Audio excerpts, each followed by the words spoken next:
Now that the pant's completed, or short is completed, that wasn't so hard now, was it? Yeah, so you can pretty much apply it to everything else you need to do. Some people ask me about the Luffy pants. It's the same concept. The only difference in the Luffy pant, or short, is that this instead of made out of fleece, it's made out of fur.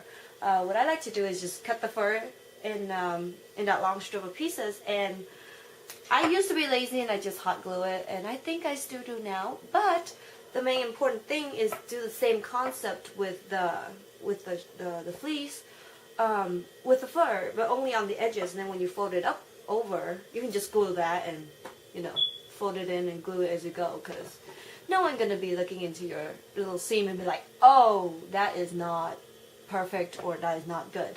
No one cares. Like, I don't care. So, you know, and if they do care, oh well, right? Okay, so now we're gonna sew the two capes together. It's not that hard. So I got 2 yards of this because I know that my little scarf slash cape thing is pretty long. So what you like to do whenever you're sewing anything is take the most strongest part of the fabric. The one that stretches is not that strong. On the other hand, this is the right way, which is much more sturdy. And the way you can tell is, you know how on the edge of your fabric you got these little holes or sewing seams here. As it go down like this, and you pull it, usually you can tell by pulling it. That's the strong part. And what we're going to do is we're going to cut this in half by matching the two little strong points together, like so. Like that. Alright, fold in half. See that? Fold in half. I can't see it. You know what I mean. So, here. And then, whatever the little folded part here is, you take a scissor and snip it. There we go. I snipped it. I do this to most fabrics. Some doesn't work, so don't always rely on this. But most do work. So, I don't know how the whole concept works, but you just rip it in half. Take two sides and tear them. Ta-da! So majority of the time they actually come out pretty straight, and it saves you a lot of time on sitting there and trying to snip that little straight lines, you know what I mean? So, yep, oh, all these fur is flying in my nose and it's itchy. Sorry about that. I will now demonstrate another way to sew in case you don't have a hemming machine and you refuse to use the nail polish, the clear nail polish, whatever color polish you want, or the freight check because it's expensive. I mean, $3 a bottle, that's expensive. We don't have that kind of money. Most of us are like starving artists or starving college students, right? So now that you cut the two pieces in half, like as you can see here, you would match, normally when you sew two pieces of this together, you would like to match them from opposite. So that means here's the right way and then here's the other way where it's not so smooth. You usually would put the two right way together, or the two right sides together and the wrong sides facing out. That's how you normally sew. In this case, I learned it from Sewing 101, like way back. No, I'm just kidding, it's not way back. Just a few years ago, I took a sewing class just for fun, and I learned a lot from it. So if you have an opportunity to do that, make sure you guys do that too. But this is called a French seam, where instead of doing that, you actually put the two wrong side together and have the right side facing out. So let's do that. There we go. So as you can see, now this is the right side and that's the wrong side, right? The two of them is facing outside. Oh, I can't see. There we go. So let's sew that together. In this case, I won't use the hemming machine because I'm trying to demonstrate something that you can do without hemming machine. So, back to the sewing. It's two right side facing out. So, like that, right?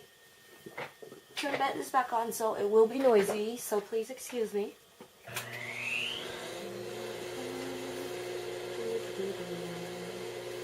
Ah, it's giving me trouble.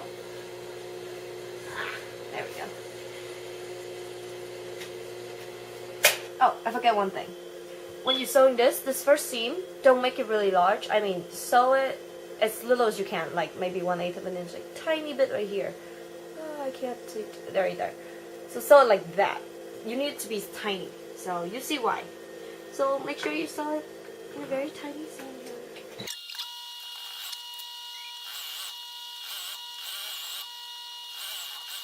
Okay, so we just finished. Oh, good thing too. I sewed it in white, so you guys can see what I'm doing. So here's the white little seam that we just sewed together. They're pretty tiny. Try to get it as tiny as you can, but don't sew it so tiny to the point where it just come apart. Okay, so we want it like that. And what you do now is, let me say, oh gosh, you flip it over. Yes. So now the wrong sides are facing out where the seams meet. There we go.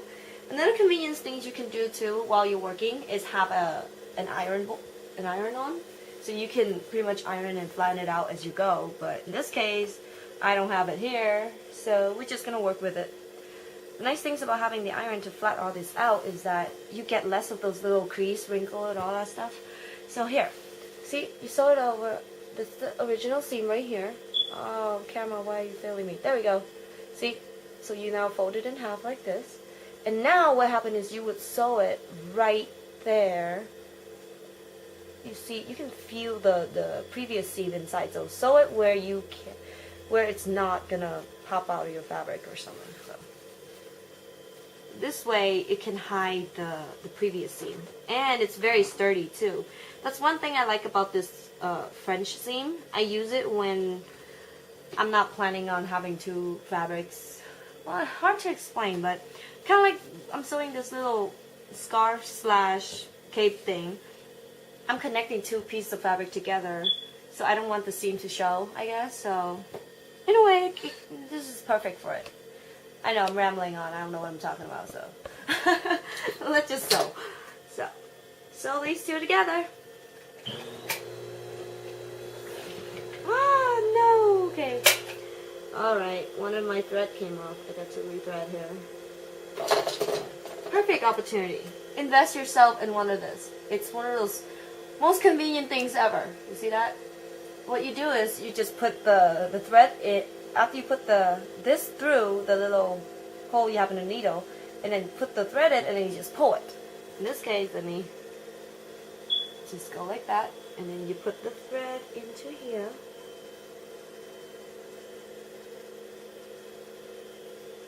And pull. There we go. See, it doesn't take long at all. I love this thing.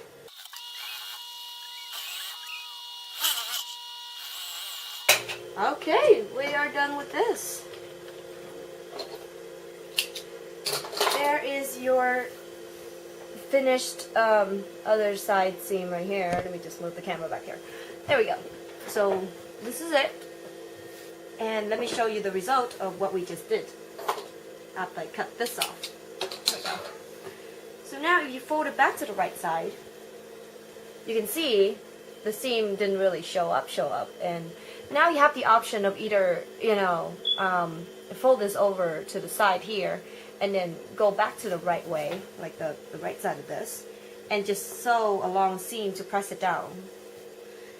Now I'm just debating if I should do it or not because I'm lazy. But in this case, I don't think I'm gonna do it because I like how, flawless it look.